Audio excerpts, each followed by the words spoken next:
Hello, everyone, and welcome back to deucescrack.com for episode 4 of Coaching Kristy 2.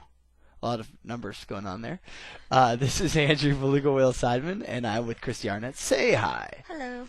And we are back again playing 4 tables of 50 cent 100, 50 cent $1, 100 no limit, 50 cent 100 would 50 be cent ridiculous 100 blinds. would be awesome. Would be a totally absurd game. The small blind would just be really not a big deal at all. It'd be very weird to play it live too, because you have all kinds of big bills, and then you have like a whole bunch of quarters. Like, here's 50 cents. Anyway, so we're back for 4 tables. We're gonna do, the way we're doing this is we're finishing our sort of first block of 4 episodes, and then Kristy's gonna have a little time off. Kristy's gonna play some hands, then we'll regroup and do 4 more. After she's had time to apply stuff. We've talked about a lot of stuff so far, but the main things we've gone over have been figuring out nuts to air versus ratios, or NARs. We talked last time a little bit more about attacking fish and how it's easy when you get rusty to miss some value spots against fish. So we're talking about that a lot.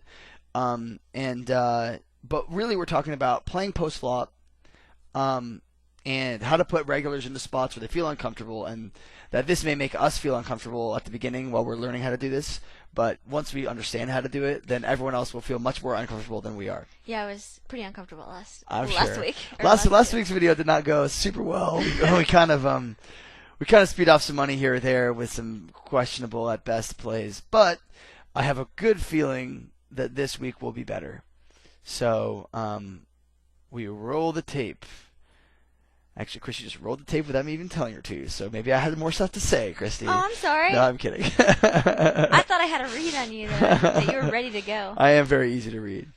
I also knew that there wasn't a super lot at the very beginning, so yeah, sure. We'll let it roll. Yeah, we're chilling in Vegas right now, and I gave up an incredibly soft live game to be here today, but I'm happy I am. And you sound I am a little bit bitter because I know that this guy Roger is just playing right now, and he's got like 40K in front of him, and he's just like giving it out to people at the table.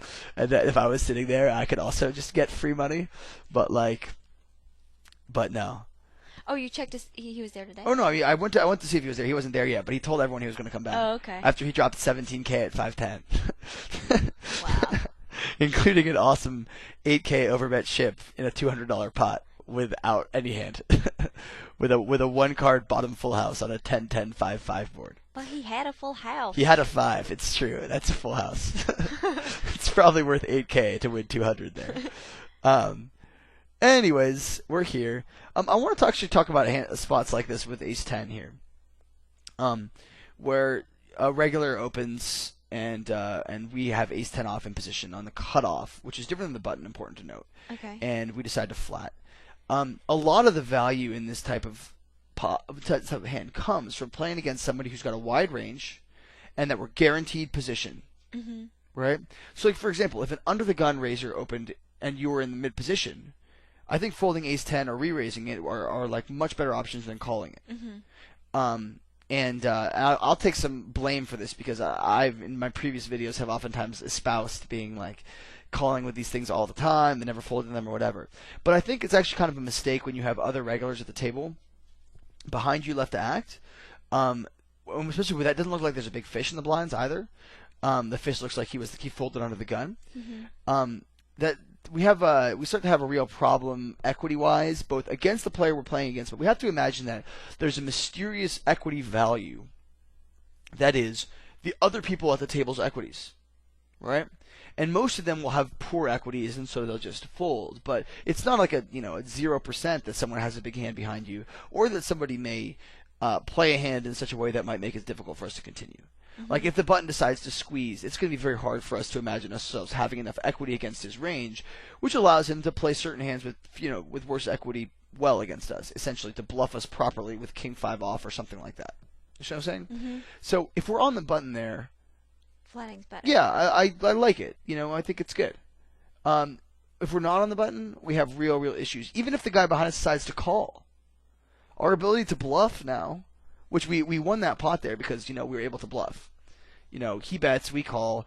We expect that he's check folding a lot of ace king, ace queen, ace jacks on the turn. Yeah. Right. In fact, I would think that's likely a huge portion of his range for check folding the turn.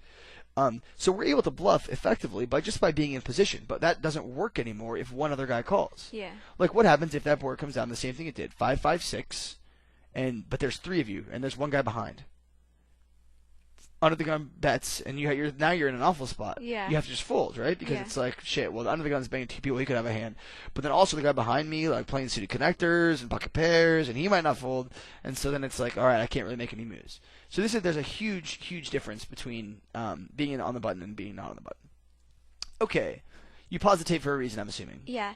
So legal robbery in the bottom right raises, and I had a note on him to like depolarize because he was calling 3 bets with like. But so is Queen 10 a good enough hand? I like it. Okay. I like it. And then once the small blind called out of position, then called a 3 bet out of position, and then he donk pots the flop. Yeah. This is one of those things where we're going to end up folding the best hand a decent amount of the time, but it is a fold. Okay. It's one of those things where like, we actually on a Jack 10-3 board, I don't know. Well, because I was thinking about all the things that you said as far as these kinds of boards, like playing a hand in which you're like betting pot. So like he's saying he's not. I mean, he's not folding. Yeah. You know what I mean, he's not folding at any point in the hand. The question is whether or not he's taking I'm not folding type of thing with like pocket 9s, which some people do when they are afraid that ace king is going to draw out on a Jack 10-3 board. This is why Jack 10-3 is like a very like bizarre type of board, because people put you very heavily on things like ace king, ace queen, and there's like a sort of a common bad player line to just be like, oh no, like ace king has a lot of outs, like huge bets because I don't want to lose to ace king, protect my hand type of stuff. So this is why like this is the type of board that would tempt me into shipping my queen 10 here. However, I think that we're not quite good enough. Okay. If we had ace 10, it's that much better. I think ace 10, I might just end up shipping. Okay. Definitely any jack I'm not folding for sure. Yeah. You know what I mean? Yeah. It's the only thing is it's just this to me this thought line is like very very commonly like a random 1 pair hand. And the question is whether or not that random 1 pair hand is better than our random 1 pair hand. And in this case, it just seems like there's probably too many Jack X's and King 10, Ace 10s to make Queen 10 good enough. But this is sort of board that is like it's totally the way somebody like this thinks. They're like, Ace King missed, but has outs. Oh no! Like hooray, fire! And I think that's what's going on. But I think it's a fold. Okay. And also, well, the other thing too is like he wasn't a full stack. Yeah, he's a fishy dude, and most likely a bad aggro given the action. Okay. You know what I mean? Yeah. Again, that would push me towards shipping, because I don't believe he's folding. Yeah. But yeah, I see what you're saying. Ace 10. I mean, this is really close. It's really close on a Jack 10-3 board. It's super close. Yeah. I wouldn't really be upset with either play or even a call. Yeah. But like, I think shipping's probably better because I think that he wants to stack off now, and if we can justify it for value, then we should do it. Okay. But I don't think you can really go wrong here, no matter what you choose to do. It seems like it's all kind of right down the middle. Okay. Let's see what you did though. You thought about shipping, then you hit time, and it was like, okay, I got another hand over there. I don't have to worry about this right now. Oh wait, actually I do. Okay. No, see, I really don't think this is that bad. I mean, I think it's probably not my default. But, like, against somebody who looks like they're bad aggro, it's not bad. You know what I mean? Yeah. Yeah. I mean, like I said, it's one of those things that's, like, right down the borderline. Because if he's got Queen 7 there, which he's stacking off with, then clearly it's a ship, right? But then he also has a whole bunch of Jack X's, too, that he has in this range. So it's one of those things where, if we knew it was that bad going in, it would be a no-brainer. Oh, yeah, for sure. But I didn't at the time. But we didn't know it at the time. And we thought he might be bad aggro, but we didn't know what level of bad aggro we were looking at. Like, donk calling it drawing dead there, which is kind of sick. But now that we know our life is super easy, this is sort of like, we talked about this in Coach Kristy 1, where, like, if you don't really know, hey, there's a boat. If you don't really know, this should be a donk for pot. There's a limp pot. You knock, like, pause the tape for a second. This is important. Before I get back to what I was saying before about, well, I'll just finish my thought. Coach and Kristy 1, we talked about, you may often fold the best hand against a random fish because you don't know if they're passive or aggressive and you assume passive. But all the action there kind of points you towards aggressive. But, then when you know later, then you pay it off. Then you start getting it in. Back to this upper right-hand table. You check the flop. Why? Because I flopped a boat. You flopped the boat, sure. But what were you hoping to happen with after you check? Well, I just thought whenever you flop a boat that like it's really hard for someone else to have anything that they want to like even put any more money in with. This is true. But I guess if it's a little draw heavy, like I guess I could lead and definitely get called by a draw or of some sort. Lot of draws for sure. We'll call you here. But obviously, if they're limping, that they're more passive than. Beautiful. This is what I'm trying to get you to. We're checking to let someone catch up or to induce action in some way, right? That doesn't work against. But against the passive dude, yeah. Like what's going to happen is he's just going to check back most of the time because he wants to see what'll happen. But because he wants to see what'll happen, he'll pay to see what'll happen. Right. If he has ace 10 here, you donk for pot, he'll call because he'll be like, man, I wonder if I have the best hand. I wonder if I'm going to hit an ace on the turn. And then against a hand like that, which I think is a very sort of standard hand for this guy to maybe have in this spot, ace 10 or king 10 or 10-7 or whatever, right? There's all kinds of turn cards that then make him get, like let's give him ace 10 here. Let's just say it's just a random hand, right? We donk for pot, he calls. Let's say the turn card is anything from a queen, a king, an ace, a 9, a 10, or a 7. You donk for pot again, you'll get called again. You know what I mean? And now you give him a chance to stack him when the river card gives him a straight or two pair or or ace high or top pair of aces or whatever, right? Or a rundown flush or something. And so I think you can't try to check to induce action to bluff catch or whatever from a guy who's has no interest in bluffing but does have interest in calling. So I think this has got to be just like a pot type of situation. Gotcha. Anyway, run it out. So now we start betting and we get folds, and it's one of those things where it's like, yeah, you're right. It is really hard to get action when you take all the cards in the deck. You don't have great options. Yeah. But it'll depend heavily on who you're playing against, but almost always, by the way, in these spots, you're better off betting. Again, because of the way NAR works. Like when you're playing heads up or you're playing shorthanded and you have a huge flop like that and you bet, you're way more likely to get action from somebody just bluffing you or trying to rebluff you. It's like, man, Jack 8, I've got King 10. This is a good spot to check raise. You know what I mean? And they check raise and then they raise and then you flat. And then that gives them a whole bunch of leash. And then you check to induce against a guy like that. But like you never slow play when you have a lot of air. You know what I mean? When your range is full of air, that's the time you fast play big hands. When your range is full of like strong things, that's the time that you slow play big hands. Right? So like if you let's say for example that you have been check folding a ton. People ask me this question about whether or not it's a good idea to check raise, right? Let's say you've been check folding a ton and some people have started to notice, a good player start to notice. So now when you c-bet, your c-bets are getting a ton of folds. Right?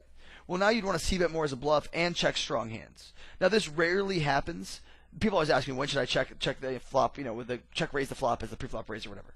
This rarely happens where people fold the c-bets enough that it's a good idea to not c-bet your monsters. But that would be the hypothetical reason why you would, is if your c-bets are getting a lot of respect. But against that guy, you're not getting a lot of respect for donking the flop. You know what I mean? Against a regular who called in the blinds, if you have Jack 8, you're not getting a lot of respect on your c-bets there against a regular. The regular thinks you're betting ace 4 and king 6 suited and 3-4 suited and pocket 5s and all these things. And so because you have the nuts, now's the time. And this is why I say we should check fold a lot more than we do, is because when people think that and they play back at you and they're right, that's bad for us. You know what I mean? If he's like, somebody's like, Kristy c-bets ace 4 every time here, so I'm going to raise and try to bluff her off it. And you're c-betting ace 4 every time there, and you fold to check raise every time. Then your opponent's idea of how you play is right on. But if you check back that a lot, or you bet call with it, then your opponent's not doing the right thing. So we 3-bet our ace jack suited, and this guy snap shoves, and we should be snap calling turbo, turbo snap calling, which we do, thankfully, because this guy's we've got ourselves a bad aggro guy in action, and really this is just turning into a little money giveaway at the moment, which is always a nice thing to do. I have a point about this also. I realize I'm just talking a whole lot, but I guess that's kind of my job. Before I talk, the ace king flat is probably fine. We might get more value by 3-betting, but it's close. People oftentimes discuss, I've mentioned this in videos before, how hard it is to run good at higher stakes. And a big part of that is because running good is directly tied to what kind of fish you are playing with. If you're getting a lot of fish, you'll find it surprisingly easy to run good. Mm-hmm. You know what I mean? Like, oh, I get the money in as an 80% favorite all the time. Like, this is really easy. And so this is something that's directly tied to your table selection and the type of games you play. So if you're running bad, take a good look at what you're playing. Because chances are you've started to ignore the easier money and put yourself in a position where it's much easier to run bad. Mm-hmm. My favorite quote of all time is, I think it was Stork de la Morgue who said, "It's hard to run good at 10-20." And I didn't understand what that meant at the time, because it's like, it's running good is about luck, right? Like how well you do like with luck. But it's not really. It's about how well you're doing in general. And how well you do in general has to do with what you're playing. See what I'm saying? Yeah. Which is why, it's why everyone always has these huge downers at 25-50, or at 50-100, or 400-800 at that game, 300-600, 500,000. Is because when there really aren't very many bad players, you're much more likely to run bad. Yeah. Cool. So that was a nice little gifty gift of 200 big blinds there of back-to-back stacks. Yeah. That's good. Yeah. That's good. Okay, I'll be honest. I was surprised by the King 7, or the Queen 7 rather. The Queen 7 off. The ace. Call, the call, the snap call, the snap call. Oh, he's got all kinds of backdoor straight draws. Unfortunately, we had him dominated on the backdoor straight draws also. That he was backdooring into a chop. Although running 7s there really makes you hate your life. That's totally true. Or if the board peels out, 9-8, that makes you hate your life too. So 9-8 is pretty sick. Wait, no, then I would have No, then he has the straight with a 7. Yeah, but to the queen. Wait, no, 8, 9, Jack 10, 10. Jack. Oh, that's true. You split it there. Yeah. So no, it's really the two running 7s. Yeah, the running 7s would. Man, I suck at poker. I'm like, yeah, that's running straight down there. Yeah, but you already said that I have the blocker to the. Yeah, it's true. It's true. I don't even know what I'm thinking. I'm delirious. I've got a condition known as the Vegas shakes. Where it's what happens when you spend 3 or 4 days in Vegas and you wake up and your whole body just shaking uncontrollably, which was me yesterday morning. Last night I got a good night's sleep, so I feel a little bit better. Oh, okay. I wanted to talk again about we've mentioned this in a few videos, but this is a theme. We flatted Ace King on the upper left table a few hands ago, mm-hmm. And we probably should pause the tape on this Jackson. I think this is going to get interesting. We've talked about this a few times, that the value we might, and he's sort of against aggro regs, which this guy, I think, the under the gun raiser there was at least from over 100 hands to 30-26, and he looks like he's a reg, and he's playing on multiple tables, I think, and all this whole thing.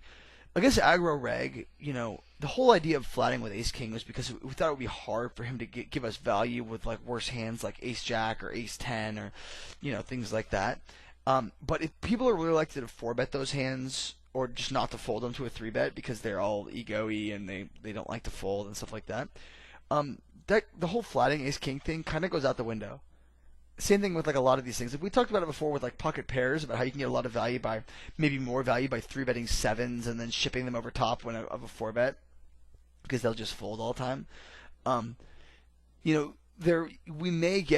may return to a time when you get better value by 3-betting it and hoping for a 4-bet than you would by flatting.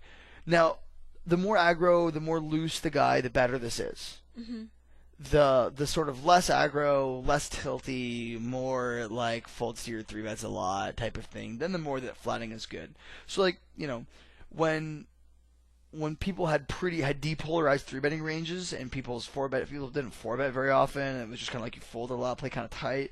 Then like that was when three betting ace king was bad. And I think in the coaching tree we did a couple full ring episodes where I was like, you should flat kings pre facing under the gun raise because it's like you get like really bad value by three betting it there. In six max games where it's a little splashier, and especially when you get up to like 1-2 and 2-4 where it starts to be like push botting and sit and go style, you usually get better value by three betting it. Now, this is a game dynamic thing that'll probably be different in 4 months, but in the meantime, it's probably better. Okay, let's play this Jack's hand. So we three bet pre-flop, and we flop top set Awesome. on a Jack 10-9 board, or Jack 9-8 board. And we're going to bet the flop for value, I'm assuming, right? Yeah. Looks good. We can get called by a lot of worse things. There's a lot of queens, there's a lot of kings, and pocket tens, and ace 10, and stuff like that in the mix. And the turn card is a club. So this gives us a couple of options here. Pause the tape for a second. So let me ask you this. So if we bet it's for value, right? Yeah. Clearly. But the question we've asked ourselves a few times already is it better to get value now or later? Right? And here, the reason why we bring this question up is because it may be better to get value by going for a check raise. Because think about what hands we're going to get value from here if we bet. He doesn't have a jack. It's very hard for him to have a jack. Right. And he probably raises queens, kings, whatever, pre-flop, right? Yeah. So I mean, we're just musing right now because it may be better to just bet, but it also may be better to go for a check raise because if he has something like a float like king queen or something like that, which is very possible. Or I mean, if we're expecting him, we three bet this guy. Did we know anything about him when we started? Not really, no. Well, if he's a decent reg, then he's likely to have a lot of broadways here, which is a lot of ace tens, a lot of king tens, a lot of king queens and ace queen and ace king and stuff like that, right? And so the question is, do we get more value from those by checking or by betting? And this is one of those spots that's really pretty tight. I think I like a small bet. Give him a chance to ship over top. You know what I mean? But like, it's very close to going for a check raise. The only problem is that people check back their aces, like ace queen and ace king a lot here, and they check back their pocket tens here. So I like a bet. I think you're gonna bet, and I like a bet. But like, it's just something to think about. Yeah, for sure. Is it better to wait for now till later? So let's say, for example, instead of having jacks here, we had pocket nines, and we thought that our opponent would bet a jack. You know what I mean? Yeah. Then the check raise is pretty buttery too. Because there's more things you can bet. But then again, there's more things he'll call. I don't know. It's just something to think about when you get in a spot like this. For sure. So play it up and let's see what happens. I think you bet, right? Yeah. Yes. 31's too big though. Yeah, I wasn't We sure. got to bet small. The thing is, with this set, our equity is really good, even on an awful board like this. And so like, I'm trying to bet here like 21. Okay. You know what I mean? Yeah. Like 21 gives him a chance to ship a lot of stuff over top. You know, we're gonna have to dodge a bad river anyway. It doesn't really matter. We're gonna have to dodge a bad river. Simple as that. But betting smaller gives him a better chance to come over the top. I just think it's really likely that when you bet 36, he may fold a lot of things that would have shipped otherwise. Yeah. Like if you bet 21 and he's got king queen with the king of clubs there, he's like maybe have full equity chip. Yeah. But if you bet 36, he knows he never has full equity. Yeah. You know what I mean? And again, if you have ace jack, let's say, instead of pocket jacks, it may be better to bet a little bit bigger just because, you know, he's playing pretty close to correctly there if he has king queen and he shifts over top and he's looking at like, you know, crazy amounts of outs. You know what I mean? We kind of like him. We don't mind him folding like, you know, how many outs that would be? 10 or something? No, he'd have 6 overcards plus 8 flush cards. Oh, flush, yeah. You know, plus 3 straight cards. So he's like, you know, 17 outs. You know, we don't really mind him folding 17 outs. Like we're also cool with him, you know, coming over top with it. But like what we don't want is him playing well with it. You know what I mean? Against our range. And so, you know, when his outs are way, way, way, way fewer, That's much, much, much better for us to bet smaller and try to induce action. Cool. Any questions? Mm-mm. Good, good, good. Running good is better than running bad, isn't it? Yeah. So we go to three ball this. What does our note on this guy say? Do you remember? Can't check it right now. I realize. But... it said to depolarize against him. Cool. Well, And that's why. Oh yeah, you've got it on multiple tables. Sure. Yeah. Yeah, that looks good. I mean, isn't that just a very simple and easy note to use? Yeah. Like it just tells you what to do with like all of your hands pre-flop. Yeah. Did you c-bet the flop with the ace-3 here? No. Good. This Wait, is just a really. Did I? It looks like you did. The pot Wait. looks like you did. Oh, I think I did because just because he was sort of. And then we check call the turn. What in the world? I feel like this didn't even happen. Like, what in the world just happened there? I don't know. I don't even remember. I think that when I was thinking about c-betting, I remember being like, yeah, this is obviously a board that you don't c-bet, like, against a good Did player. we just check call the turn? Oh. What in the world are you doing? What is going on? I don't know. That like I literally feel like a ghost just like went inside of your brain and just did something and then just disappeared and like you have no recollection of it ever happening, but we have like video footage. It's like a bad horror movie where they like they show like the person sees the ghost and then they like show the video and there's nothing there and it's like, how did that just happen? How did that just happen? How did that just happen? We check call the turn on it. I don't know. Queen 10 8 jack board with ace high against a fish? What is going on? That is outrageous. That is outrageous. I don't know what to say. I don't even. That is I don't totally have any idea. outrageous. I don't know. I think I blacked out for a minute. Seriously. I like the montages we have where I just make fun of you really badly in hands and like that's up there. Like that's just the most ridiculous thing I've ever seen. What is going on? Two barreling this turn is not super bad if we think about it in terms of NAR because we have very, very few bluffs in our range to two barrel this, and so we should be able to get a lot of folds from things like random ace highs. But the other sort of problem of this is that people have a lot of strong hands that can slow play a lot of stuff here. So if you're gonna bet two, you should bet three. So I'm cool with you betting three if you go for it here. But like the other option would be just to not bet the flop, which I think is a totally fine option, and just give up. We started talking in episode 1 about doing 0 or 3. You know what I mean? And so this is a spot where I really don't mind going 3 because of the way the NAR works. That he's got to have slow play, 2 pair, or straight, or something like this to make this work. And I think that you get a lot of folds. You see when we do 3 there, this is what I'm talking about. Like, people get afraid of doing 3 on these boards, but they work against regs. That was definitely my plan when I bet the flop because... To go 3? Yeah. Well, also because, like, I had some decent... You have a gutter. equity, You have a too. gutter. Yeah, you have a good gutter. And a backdoor flush draw. Yeah. No, this is cool. You see, I'm really down with it because if you decide to go for 1, you're in for 3. You should go for 3.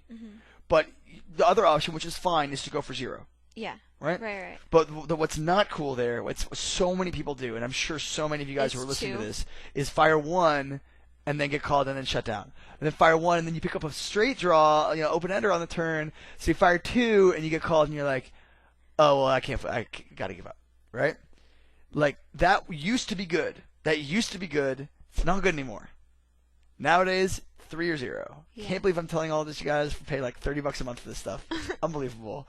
But it's so good right now. So we 3-balled the 9s against this guy, right? Because we have a read on him that says he calls with bad things. This is a great type of board for him to have bad things for us to get value from.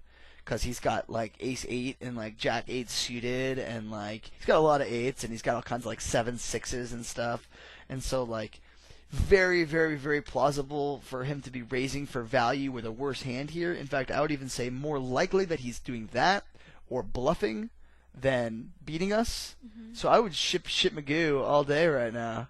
And, I thought I should. And get value. I thought I should.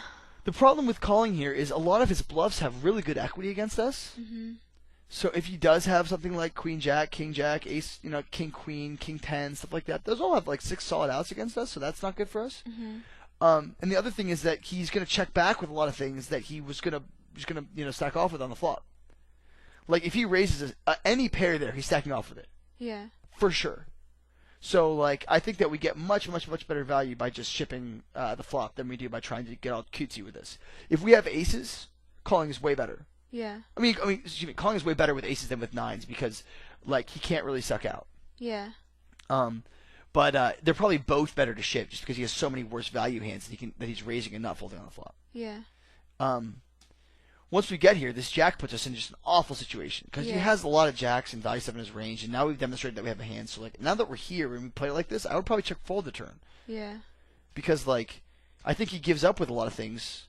I think he gives up with a lot of things on the turn. On the turn now that we've called. Yeah. If he had King 8 or something like that, or if he had like 7-6, like he's checking those back now. Like he's not. The value's no good anymore. Mm-hmm. So, like, I'm assuming we fold this river here. Yeah. But the turn, if we're not going to ship the flop, which I think is just a really clear ship. Okay. Given the range that we have for this guy, the read that we have on him. But if we're not gonna ship the flop, then we should call and check fold the turn, because he's probably not on that turn. On other turns, we may not. You know what I mean? Mm-hmm. If the turn card comes like a 6. We pick up a straight draw, open a straight draw. Like we can't fold there. He still may bet some 8s. We have too much equity.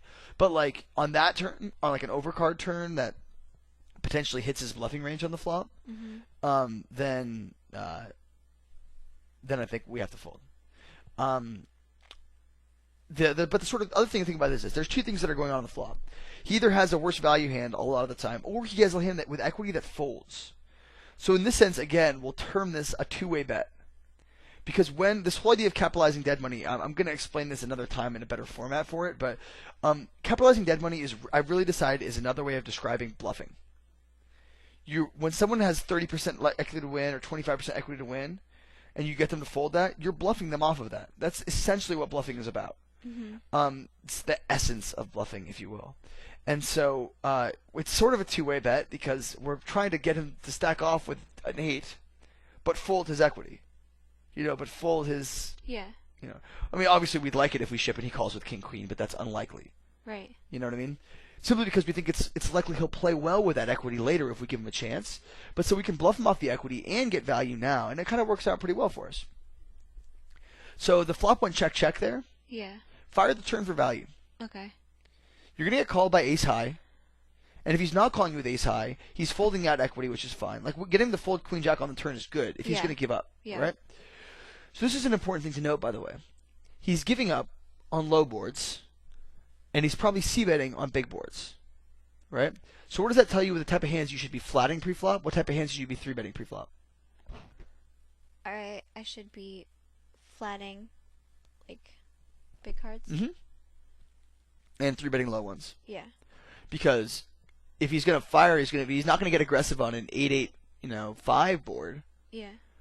And someone who gets aggressive on an 8-8-5 board when you have King Queen, that really sucks. Yeah. You know what I mean? Because you're like, ugh, I want you to give up on these boards when I have King High. You have to start check raising and start doing things, start calling and doing things that are generally uncomfortable. We 3-bet this hand. This is a hard spot for us to get value. I think we should just check back. So I think you're going to play well. I have a note I'm going to say in a second. But I'll come back to what we were talking about a second ago, which was against the Queen Jack, right? Where we had pocket fours. But if somebody's going to go all crazy on those boards and give up on the big boards, then we reverse. Mm-hmm. We 3-bet our big ones and we call with our low ones, or we call with all of them is another option too. But betting the turn there is okay. We can with the jacks there. I'm cool with it. It's a little thin, but I'm cool with it. But I do want to make one comment, which is really good, that this video, you have definitely played the best relative to the other ones, and that's good. That's sort of a general. Whenever I have students and we do a lot of sweating sessions, there's sort of a general curve, where the beginning, like the sweat sessions are like unbelievable, where I'm just like, what are you doing? What are you doing? Like, explain that. Which is why like the coaching tree was like such a fun thing to do, because it was just, I could just be like, or coaching Kristy 1, where I could just sit there and be like, what are you doing, Kristy? But why are you doing? Yeah, why are you doing this? I don't know. That's always the best. It's like the simplest question of all time. Hey, why are you doing that? But when people get better, sweating starts to become a less effective way of teaching, because too often, I just say things like, yeah, that's a good check back on the turn there. Yeah, I like that value bet. That looks good. And then, the best thing we come up with half the time is, well, here's something to think about, but I like the way you played it. And so eventually we'd have to transition away from doing sweats. I think we'll finish this. We may do one video in the last half of the season with that does something a little different, but we'll do mostly sweats for the end of this. But if there's a Coaching Kristy 3, I doubt it'll be the same format. We flat here with Ace King. Why? Cause I was in position and the fish in the small blind. I just thought it would be better to just flat. So there's some real benefits. The big benefit for flatting is the fish in the small blind. So that's a real benefit for sure.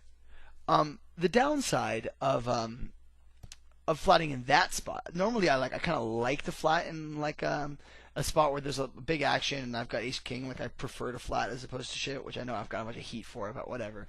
I know what I'm talking about. I think. But the problem with it in this spot is that people are a little bit less likely to do stupid things because of how strong you look. Right. The whole idea of flatting was, again, about NAR, is about representing like a weak hand where you would normally shove your Ace King, and now it's hard for you to shove it. That said, if this guy check folds the turn here, which I don't know if he will, but he does, we already see more value from our Ace King, right? We have to imagine there that, like, if he had a bad hand, which is pretty clear that he probably did, that he's not, he's going to fold if we ship. So we just got like a very large c-bet out of him on the type of boards that we crush from a totally dead hand. So flatting has its real benefits. I normally don't think that, I guess maybe this could be a product of playing higher, but better players will put you on a very, very strong hand if you flat in that spot where you're basically cold flatting, where you didn't put any money in the pot yet. You know what I'm saying?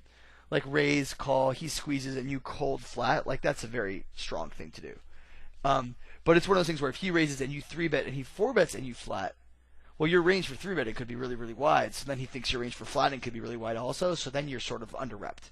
You see the difference? Yeah. The way the action, gets to you makes a big difference in most people's mind as to whether or not you have a big hand or a weak hand. So let me put it this way. If there's a raise, 3-bet, cold 4-bet, and it comes to you and you ship, everyone knows you have the nuts. Yeah. Right? But if it folds to the button who raises and you 3-bet and he 4-bets and you ship, well, it's not like you have aces every time there. Yeah. You could have Ace King and pocket queens and pocket tens and stuff like that. You know what I mean? If you're listening to me, you could have like pocket sixes. So we bet and we take a huge raise from Fishy Fish. I think we have to ship given that he's a half stack and that he's probably bad aggressive given the size of the raise, and it's too hard for us to be beat. We're going to lose sometimes to things here, but I think that given that he's a half stack, I like the ship. So I'm with you on this one. Because sometimes people raise to half their stack and just fold for no reason. So yeah, I think that's good. Deeper without any reads. Now that we know this guy's clearly bad aggro, deeper we snap call this shove here with Ace 10. I'm assuming. I think. I would hope you do. Yeah, pretty sure I do. But I wasn't sure if that. Oh, after the last hand, snip snap. Yeah. Snip snap, snip snap. Like ginger snap. Like no problems whatsoever. It's just the truthy truth. So I think you're gonna hold. I have a good feeling you're gonna hold, and I'm right. But no, I mean it's one of those things where like just like we saw before with the other bad aggro, that might even be the same bad aggro guy. No, it's not. It's not? A different one. Once you know the guy's bad aggro, then all these things become super easy. Yeah. When you don't know, that's what I'm saying. When you're deep there on that, let's say you're 100 big blinds with a king jack there, it's not happy. Sometimes you like fold there because you're like, it's a fishy guy raising me huge and we're deep and I hate it. Once you know, then you never fold anything. Yeah. You know what I mean? Yeah. And it's unfortunately there's no just automatic, name tag that they wear that like sits down. Hey, I bluff every hand. It's like, oh, okay, thanks for telling me. Like that's helpful. Like usually have to wait for. I mean, in PCA, I was playing some pretty big action with guy, big time stars pro named Dino Supremo, who's really really good, and I didn't realize that he was degenning. And then he was 3-bombing and 4-bombing every hand and refused to fold anything pre-flop. So when I first sat down at the table, I lost like 2K to him, like in the first like 4 hands, because I made like a whole bunch of big folds to him, and like I didn't realize that he was literally 3 and 4-bombing every hand. I got it all back when like a few hands later, I raised Ace Jack on the button. He 3-bombed. I 4-bombed for value. He 5-bombed, and then I think we were 1,200 big blinds deep. I thought about 6-betting and calling a shove, but decided that it was better to just flat. So I flatted it and flopped the jack, and made a bunch more money on that before he folded his like Ace-6 offsuit, which he told me he had. So it's like before you can't know. You have to assume that the person is playing either conservatively, because the vast majority of people err on the side of being conservative. But once you know, then you don't. We have a note on this guy. Do we have any idea what it says? It was just DLW, and obviously he's bad, and DOW? What's that mean? Donk League weak. Oh. That was it. Oh, okay. Yeah, that seems fine to fold there. I think that's fine. Yeah, I like that we played that whole hand. I'm good with it. Could you scroll back just a second to the King Jack hand? I want to see if that was played well. Yeah, I wasn't sure if I could value bet on the turn. So there was a couple limpers. Okay. So I decided to raise, and when I did have kings before, when I had kings, like obviously a way stronger hand, you're like, you can make it big. Yeah, you should make it big with this too. I mean, this is Okay. obviously not as an equity lock like kings, but like it has great equity against a lot of things you're playing against. Like you're good with it. So you fire out big here. You know what I mean? You're gonna get bluff caught. You're gonna get bluff caught a lot here. So like I would bet like probably even up to 12 here. Okay. 10's obviously not bad, like whatever, but you're gonna get bluff caught a whole lot. And then I definitely fire this turn. Okay. You know what I mean? You're getting called by Jack 10, Jack 9, 10 8, 9 8, Ace 10. Pocket 9s, pocket 10s. There's just way more stuff that you're getting called with than stuff that you beat, and you can always bet fold. Plus, if you bet this and he has, let's say, Queen 10 that got there, he'll check fold. He'll check back the river every time. You're not facing a tough river bet from him. Right. You know what I mean? So like you bet this. You should bet this every time for value. That's again. Okay. This is concerning because it's sort of like the King 10 hand we had last week, Yeah. where it's like there's these thin spots between going for value against fish and not going for value, and we're opting to chicken out, and that will really hurt us at higher stakes where the opportunities are not available so often. You know what I mean? Like you can beat 50 Cent 1 for insane win rates if you like capitalize on all these things, and those same win rates start to translate to much smaller win rates at higher stakes. But like for example, if you're not crushing 50 Cent 1, you're not a winner, or you can't be a winner at like 2-4 because you need those spots at 2-4. Like you can win at 50 Cent 1 without that value bet, but Right, you can't win at 2-4 without it. You know what I'm saying?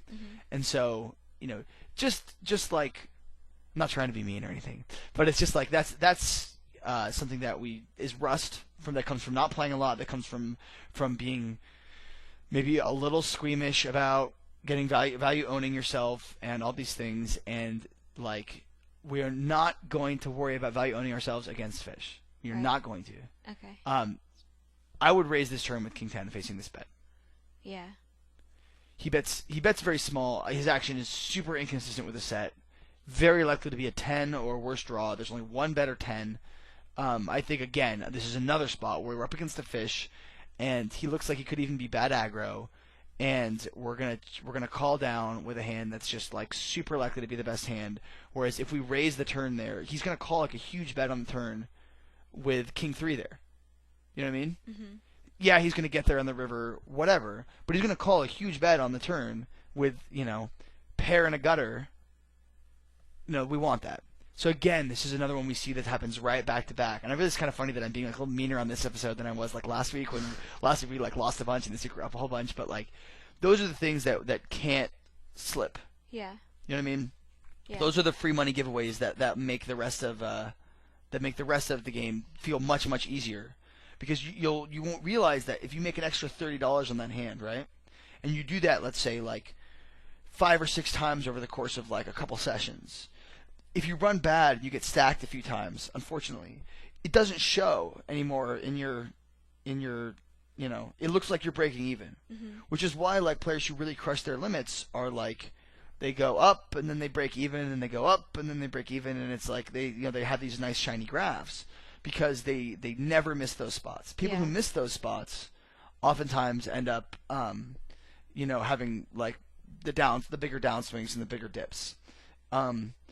Then you go one step further and you see people who go for the really, really, really thin spots, like if I would raise that turn with like 10-7, then you start to have the huge upswings and the huge downswings, which I would say is probably more like my game, just because, I get so crazy for value that I might own myself a little bit too much.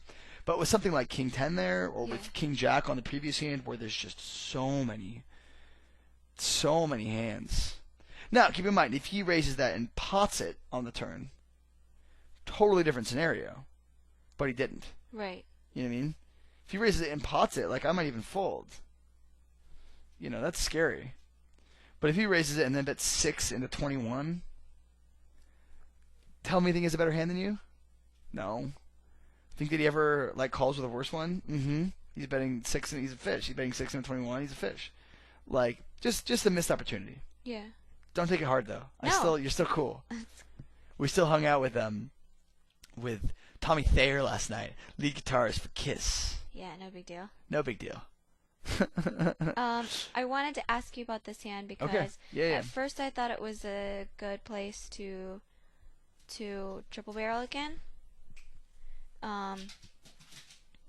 But then obviously the way the board ran out, like I thought that it's really fun about that guy had Jack 10 that hand. Yeah. Because that's like the exact hand we could have got another street of value from. Yeah, I know. You know what I mean? Yeah. So you're talking about this hand over here. On the top right, yeah. Yeah. So, on the one sense, it is sort of good because there's a lot of like little pair and draw things that'll be afraid to call down. Mm-hmm. You know what I mean? The other hand, though, of this is that here there's a lot of draws that are able to miss. You know what I mean? Mm-hmm. And so our NAR gets a little bit. It's not as good as it was in the previous hand, where like we have like no bluffs in our range there. With the King 9 hand, like it's so good to bluff there because you have no bluff in our range. Right. Whereas here, there's like 8x, 4x, 2 clubs, 9x, clearly. There are enough things that people get a little skittish about it. Mm-hmm. Probably. Honestly, again, I would say 3 or 0. Right? Yeah. Like, I don't mind 0 at all. I don't mind checking the flop at all. Right. Yeah. I just what I thought was that like sometimes, or since I have like showdown value though in this hand, I mean a little bit. You could be value betting against. Well, see, I don't know. I just like chickened out because I thought that with that board, with that river, like if he was calling me with a 7. Or something, like he wasn't gonna fold. I think flatting ace 9 suited in the big blind there against this under the gun on the bottom left table could be too loose. Okay. It's sort of very close. Okay. It really depends on how loose he is, but like, it could be very close. His pot size c-bet too. We need to get a read on that at some point. Yeah, I had a note on him, that he triple barreled against me, like. The reason why I just kind of turned my hand into like a bluff catch, and once he like checks the turn, I'm. No. Clearly, we're not going to fold on the flop for one bet. Like it's just we don't really know what his the whole pot size c-bet thing means, but like it's something to be aware of since it's not something that most people do. Mm-hmm. When you see it, that's like okay, well, what does this sort of thing mean? Now checking the river is pretty cool actually. I really enjoy checking the river here, but betting is still probably better. We definitely can't fold. We're going to lose a lot though, but betting is probably better. But checking against an aggressive guy could be better. You know what I mean? Okay. Like for example, he may take a hand like pocket kings here and go for thin value. Oh wait, that's not the same guy. Okay, sorry.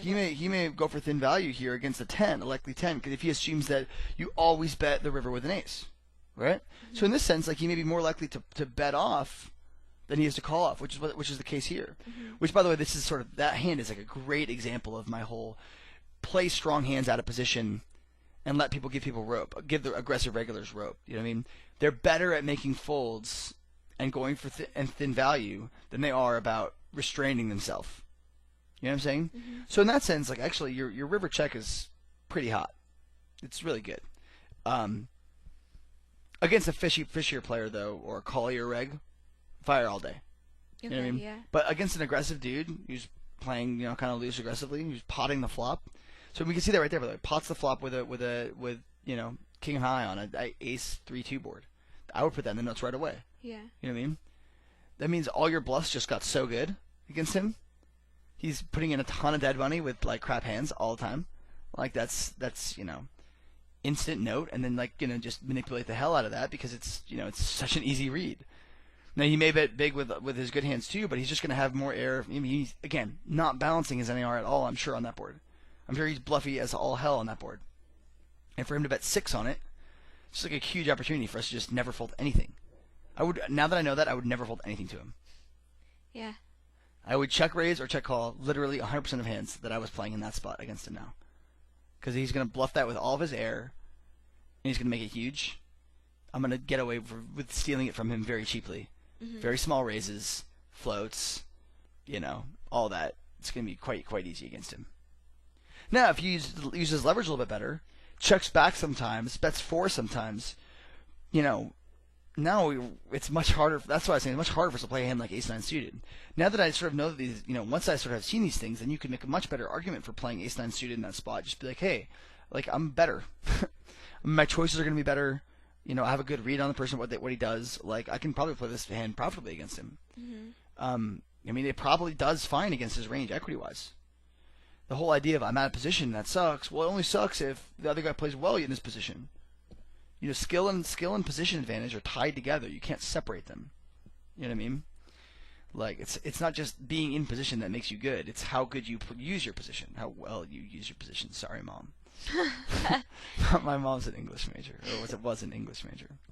Does all that make sense though so far? Yes, definitely. But you're having a nice little session today. It's looking good. I am happy that we misplayed a bunch of hands in a row right there, because before when I was giving you all these compliments about like sweating just gets obsolete when my student gets really good, and it's super hard to you're screwing up all the time. Never mind, forget what I was saying. This guy is a huge nit. It looks like it's only over 46 hands, but he's a 15-13 over that. Yeah. If those type of stats remain true over a while, this type of flop becomes a check a lot. Okay. Yeah. Do you know what I'm saying? Mm-hmm. Oh, this guy on the top left was the one who was like aggressive guy. Bad aggro-y. Yeah. Your note says something. Can you scroll back and pause it on the note? Is that possible? Yeah. Because that will help us inform what we're going to do. I think basically it was that I gave him a little rope once, and he totally took it and just went all crazy. Yeah. So that's something about call the 4-bet with the King Jack, and then you checked and he bombed or something like that. Yeah. Right on. I think it'll come up here in a second. I think it will. Get you ready to get your pause on. There it is, pause. Call 4-bet with King Jack off, barreled Queen XXX turn and river when I check back King King. Yeah, so, you check back Kings and he went all crazy. Cool. This is a great spot for us. I mean, I would bet this flop for sure, because there's just so many things that we can get value from. Like he's going to expect us to bet this flop all the time. He's going to float it with all kinds of things that have any kind of draw whatsoever. And if we check, like he's just so likely to bomb, once we know this. So like, given this read, it's just like check Zilla right now. Probably check call and then check ship river or something like that.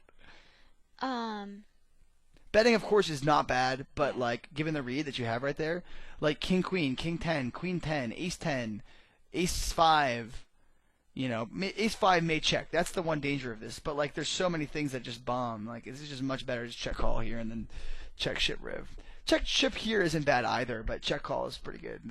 Now we're check shipping river for sure. Just glorious. It's a glorious card. I mean, a better player would know that he's got no full equity on this ace. Yeah. You know what I mean? Yeah. But like, this is the thing. Why we let people, why we give people rope is that people aren't that good. They can't restrain themselves. It's like very hard for someone in this spot to take his king 10 and be like, not gonna bluff it, or his ace 5 and be like, check back, check back, check back. They can't do it. They can't do it. I know. He thought about it for so long, but he probably ends up checking back with something, I guess. But yeah. like, now that we see this, by the way, we may be inclined to go for a check raise on the turn. Mm-hmm. But no, that's fine. We play the hand as we got the maximum amount of value we could possibly get out of the hand, and we gave him an opportunity to go for more value. Yeah. And now that we see, by the way, that he calls, was that a 4-bet pot, a 3-bet pot? How'd that hand just work out? I feel like I missed the pre-flop action. It was just a raise call. Oh, just a raise call. Yeah. But like, no, I think that you play the hand well. I want to talk about this ace king down on the bottom Okay. left because so this guy, he seems like he's 3-bet me when I raised him the gun up, like this is like the 4th time. Yeah, I've seen this happen. But with I just he looks a little tighter, and I thought it was one of those We're a little bit deeper, situations too. where exactly, where I could call out of position. Well, so I'll tell you why it's not. Okay. The depth, first of all, increases the likelihood that he'll call you with a worse hand. Okay. Right? Because if you 4-bet here, he's going to look at the stacks and be like, we're a little deeper, so I can play position a little bit better, and he'll do some things that'll make him call with worse hands. Okay. People traditionally very strongly overvalue how well they can use position with depth. So, like, 150 big blinds, people start calling with, like, 8-5 suited to 3-bets, and it's like, it's not really good. You know what I mean? But people think that, oh, we're deeper, so I can do it. It's not necessarily true. So people will call, he'll call lighter because of the depth. So that, first of all, immediately makes me think, all right, I can get value. Also because of the depth, too, there's a real danger. The whole idea of calling out of position with ace-king is that you let your opponent play poorly when you play well. Okay. The real problem with how deep you guys are is that there actually starts to become a tipping point where you get deep enough where, like, he will play better than you will. You know what I'm saying? Mm-hmm. The depth and the position will start to overcome the fact that his hand is way worse. Mm-hmm. So, like, let's give him Jack 6 suited, right? At a certain point of depth, Jack 6 suited may overtake Ace King's profitability there because you're out of position, right? We're probably not at that depth, but it's getting close with a lot of hands that have decent equity, things like suited connectors or things like, I don't know, like suited connectors is a perfect example. Suited connectors like are probably plus EV against you if you call here. You know what I'm saying? Mm-hmm. But no. I think that 4-bet should be pretty standard for value. Okay. Definitely makes sense for sure. But then once I did. I think I saw the flop before you rewinded. Is Queen High? Yeah. Queen High is just like your not bad flop Yeah. always when you have Ace King. Yeah. It's sort of we called. Dislike. Yeah. Got a 4-bet. Yeah. Got to. So you have a couple of options here. You can check call. Oh, he checks back. So you can check call. You can check fold. I would rather check call. You have very, very poor fold equity here. I would rather bet the turn myself Mm-hmm. than check here. But if I was going to check, I would check call. Gotcha. Because the range of hands he's value betting here, or supposedly value betting you with here, queens unlikely, jacks and tens unlikely. He even 3-bets them pre-flop. Mm-hmm. Probably calls with them. Probably calls with tens. So jacks and tens could be 3-betting. Value betting 9x. That's possible. But there's a way more combos of not 9x than there are 9x or 6. Probably 6x still checks. Mm-hmm. The jack is a very bad card for you because the jack now allows him to bet some things that he, 10-8 and jack 9, jack 6 and stuff like that he, otherwise couldn't. So I would fold on the jack for sure.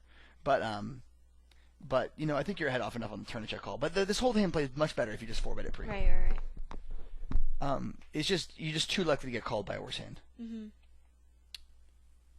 Yeah, that definitely makes sense of why it's not a good option. I just at first I didn't think that I could get called by worse, but that definitely makes sense with the depth for sure. Absolutely. I think we've got like 5 or 10 minutes more for this video, something like that. I think it's almost been an hour already, actually. Really? Well, then I suppose we should call it, huh?